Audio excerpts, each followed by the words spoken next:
بقدم لك هذا العنب.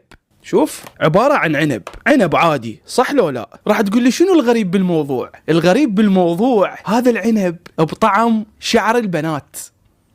تخيل، شوف ايش مكتوب عليه. مكتوب عليه كوتون كاندي، يعني شعر بنات بالانجليزي. باعوا هذا الشعر البنات مرسوم هنا، فهذا العنب على اساس بطعم شعر البنات. تعالوا خلي نفتحه ونذوقه. وات شباب ها شنو هي؟ ريحته شعر بنات شباب، ما دا بالغ صدقوني. زين شلون اوكو شلون يعني شلون هو مو طبيعي ينزرع؟ شلون حطوا له نكهه؟ اللي عنده خبره شباب خلي يكتب لي بالتعليقات شلون ضافوا له هاي الريحه. تعالوا خلي نذوق وحده. قول بسم الله. شنو هاي؟ هذا شنو هذا؟ ترى كارثه. سبحان الله، شلون شباب هاي